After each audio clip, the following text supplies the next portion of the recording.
Dionysus rewards Midas by giving him the golden touch. The god's a mischief maker with a bizarre sense of humor. We're going to make Midas regret his greedy wish right away. Make it foul. It's Grimm time! Welcome back to American McGee's Grimm of King Midas. And now the moment you've been waiting for, the golden touch. And I will say, it's fun. The golden touch is fun. However, in terms of all the Dark World comparisons, this is probably the one that, visually wise, messes with hurts my eyes so much. Makes no sense to you right now? Well,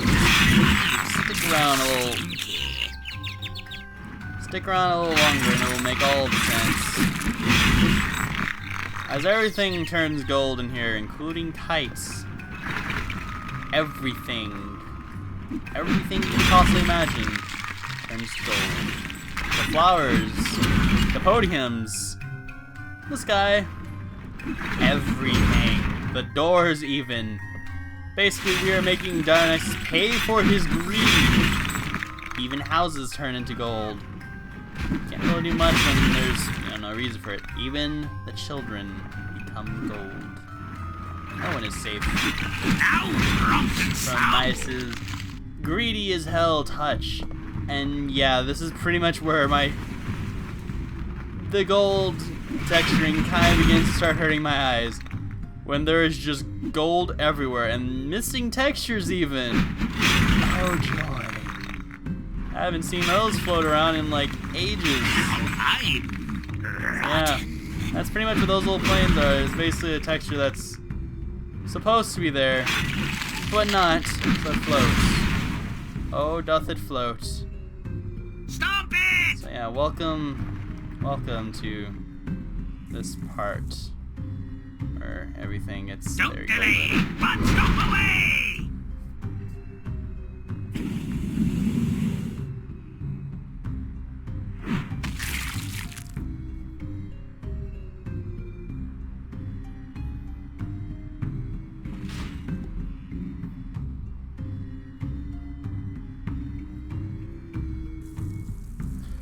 And there went Dionysus. However, we're not done yet. There is still much more things there is still much more of Midas's land we have to turn to gold. Make it nasty. Oh yes, we have much more things we have to turn into gold. Which means my eyes are going to continue hating me. Stop it good. Oh, and on top of all of that silliness, the water itself is even a liquefied gold. Why? Because, yes. Is all I will tell you. Gold everywhere, all from a single greedy man's wish. Decided, you know what, I want gold. Give me the golden touch. Not the best foresight in the world he had. I don't really praise him for it. And what is it giving him? It's killed pretty much his entire kingdom. He has all this gold, but he can't really do anything with it. He can't eat. He can't drink because it turns gold. He can't embrace his wife. She turns gold. He can't even say hello to a child. They turn to gold. Pretty much, it's as they say, a shitty deal. All in all. But yes. That's pretty much the Greeks in a nutshell. Or whenever something goes horribly wrong in their lives and in their stories. And don't believe me, you don't even have to look at the mythologies. You can look at like some of the tragedies. They wrote on the easy ones. Heck, one of them basically became like a living character trope known as the Oedipus complex. Disgusting rump and stump.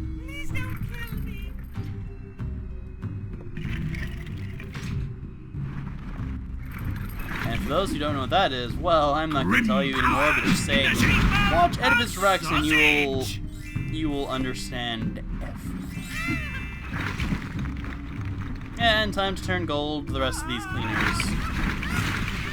Make them regret living in this golden world in Midas land. Actually, I want to say that King Midas is like in the part of Greece that's pretty much Minos. I want to say that's it. I'm trying to remember my Greek mythology is right, but part of me thinks I'm wrong. Part of me really thinks I'm wrong, and pretty much to get that secret, you just sausage stomp there. Pretty much. But without further ado, let us make these clouds come down for us, eh? Rompin', stompin', must make it good. Now he's just hungry. Let's make the whole world golden. Make it repulsive. And yes, we are totally not done with his suffering yet. Oh no, there's still a lot more in his kingdom that has not been turned to gold. He needs to properly pay for his crimes, his greed, his avarice. The main sins that have always plagued humanity since the dawn of time. And we're just gonna capitalize it maliciously so, because we are just a bunch of horrible human beings, and we love it.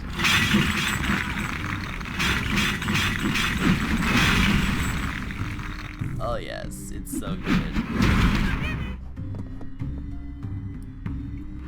Knock, knock, madame. You can't get away. The touch of Midas and his greed comes with such a terrible price to pay. All that enter becomes swept in greed, turned to gold in the blink of an eye. All from just the simplest of touches. A gentle caress of the finger, and all you and your conscience needs no more. Let us see more. Ah, Midas, after his whole family has turned into golden statues, finally realizes his folly.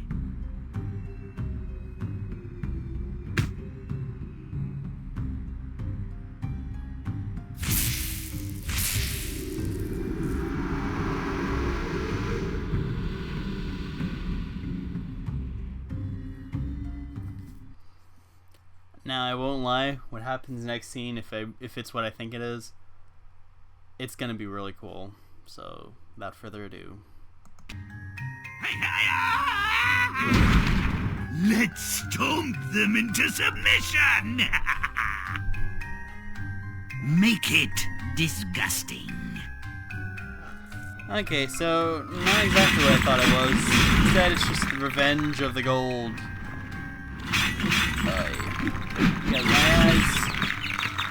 Because my eyes still need this. The cool thing I was thinking of is definitely the next part. But yes, story-wise, Midas has learned the error of his ways and realized maybe having golden touch is not a good thing, as I'm starving to death and my entire kingdom and family is like gold. He realizes the greatest gift named man and God. And you can't blame the man for his stupidity. I mean, if anything, congratulate the twit for finding out almost too late. God forbid what would happen if he didn't find out soon enough. What if he was like already on death's door and he realized maybe this wasn't the greatest ideas I've had. Nasty. C'est la vie. People learn their ways. That's disgusting. They will be all taught their lesson eventually. Midas' case, probably later than sooner, knowing him. A greedy fool is he. But stomp it! But what can you do? What can you do? In the meantime, just assault my eyes with just nothing but gold. Kind of missing the dark, depressing looks nowadays. Just so much gold. Ah. I know if I was ever gonna have the golden touch, I would ask for it immediately if I realized this was all I'm gonna be seeing forever. Nothing but golden everything, including water, family, kids, the works. Jesus, I would want nothing with this, but that's neither here nor there. We have things to deal with.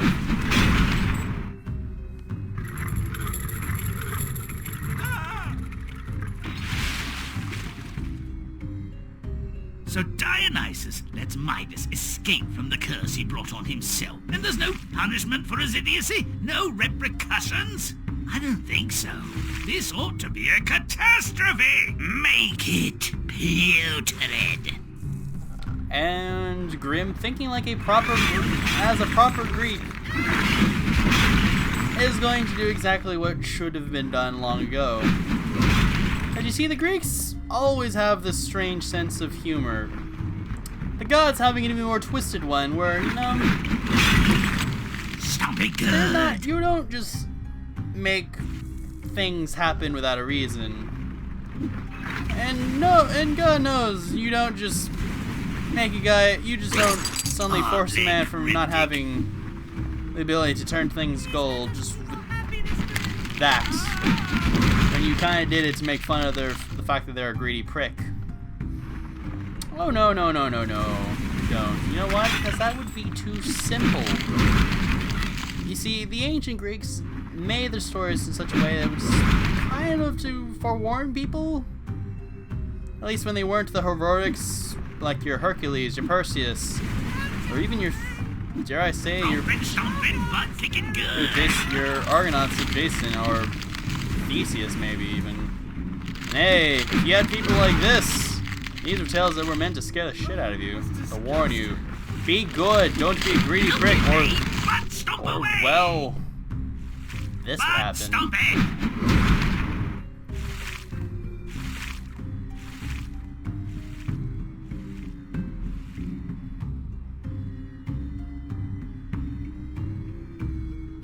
Now that'll make him think twice about being greedy again. But what do the rest of the Olympians think about this outcome? Do they even care? And now with the final part, and I think this is what I thought it was, so see you then. Zeus and Ares never had what anyone would call a healthy relationship. Let's exploit their mutual lack of love and respect. A well-aimed kick from Ares ought to do it. Make it disgusting. Let's tone down those colors. And finally a place with absolutely no green, or no gold I should say. We get to mess with the affairs of the gods themselves. Grimm's nasty. Because there's one thing that's kind of, at least kind of known. Zeus was not really, had sort of iffy relationships with other gods, more specifically when it came to certain gods like his wife Hera, because he was too busy, you know, meddling in the affairs of others. But stomp away! More specifically, getting in bed and in the bed and loins of every single woman he pretty much met eyes with, and probably seducing them in probably, and some people would argue, probably the most creative of ways, if not horrifying ways of, oh my god, you're a horrible person, why would you do this? But hey, he got away with it scot-free because, well, he's God. He's not just any god, he wasn't just a god, he was the god. Like the head honcho, the one that was in charge. You would know his name was Zeus, or he would shoot a lightning bolt up your ass.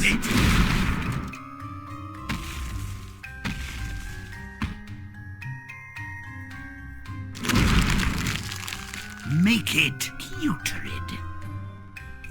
And well, now we get to make Zeus angry, which I can't believe I'm actually saying that, because that's actually a very terrible thing to say. Don't be good.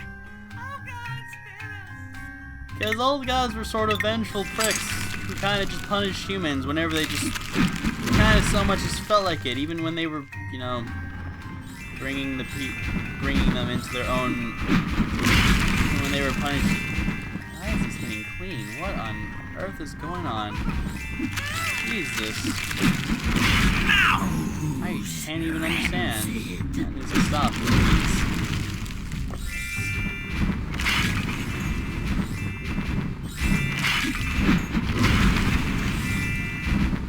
Okay, that's coming from above then. Well then, I gotta stop. Hey Zeus, I don't mean to anger you a whole lot. No, you're a bastard at times. But give me a boost, man. Said, give me a boost. You kick me again, and I'll put you in Hades.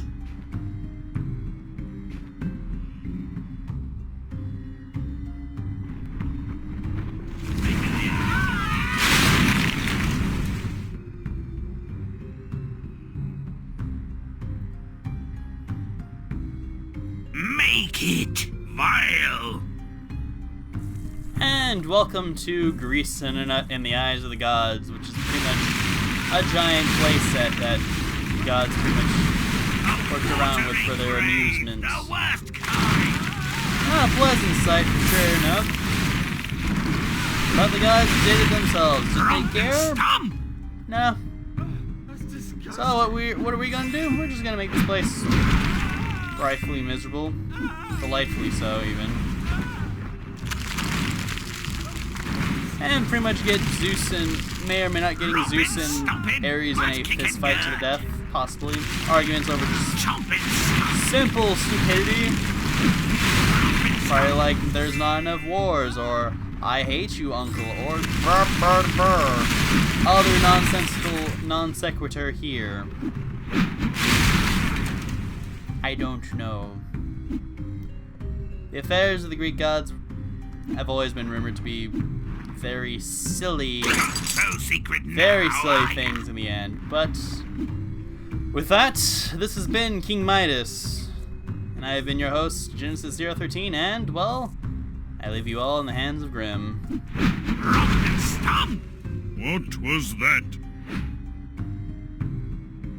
Oh yeah! Clash of the Fighting Titans! Rompin', stompin', butt kicking good!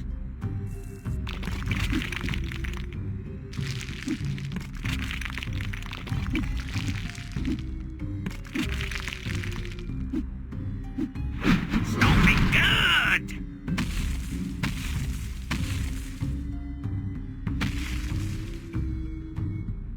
And the moral of the story? Avoid musical contests, and be careful what you wish for.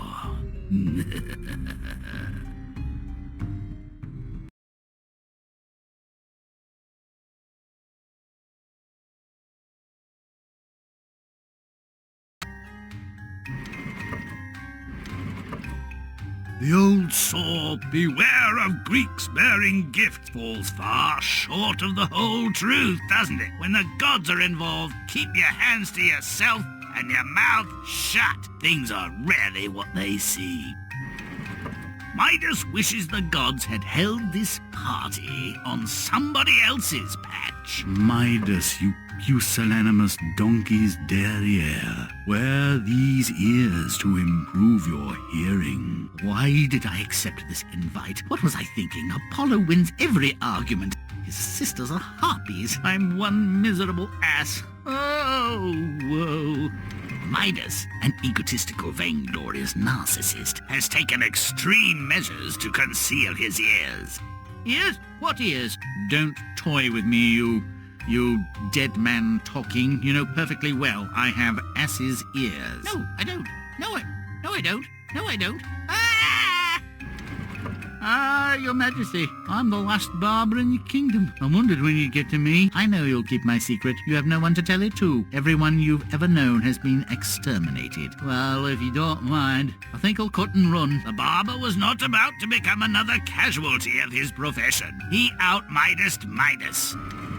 The friendless barber, with a keen sense of humor and self-preservation, shares his secret with a hole in the ground.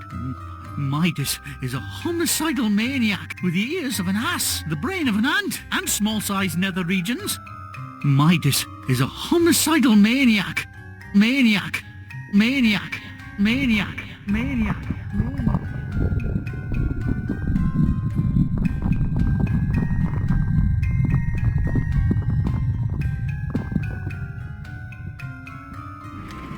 When humans drink to excess, crockery gets broken, hard words are spoken, and an occasional fight breaks out. When gods overindulge, all hell breaks loose. Dionysus, have you no shame? I think I was related to one of those beings. Just humans and other things. Not even a demigod among them. It's not cannibalism if they all taste the same. Bad.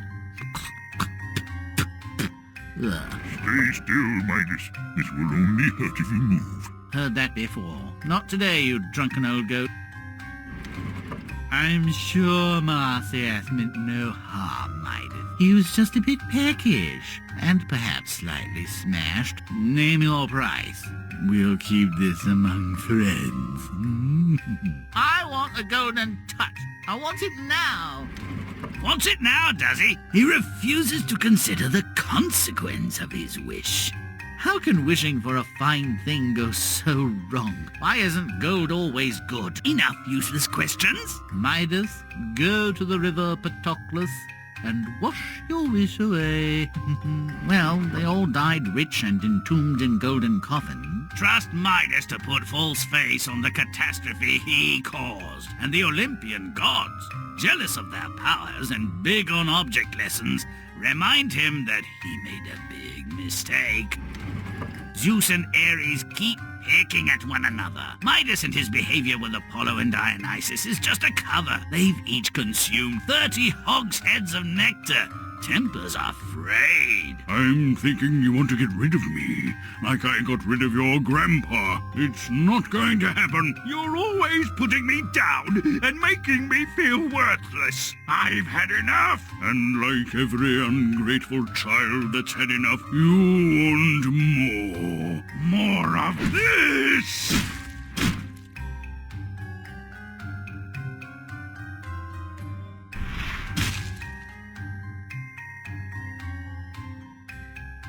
That's one set of preposterous but deserving deities down the rat hole. They took Midas with them. They all our stories end so well. Until next time!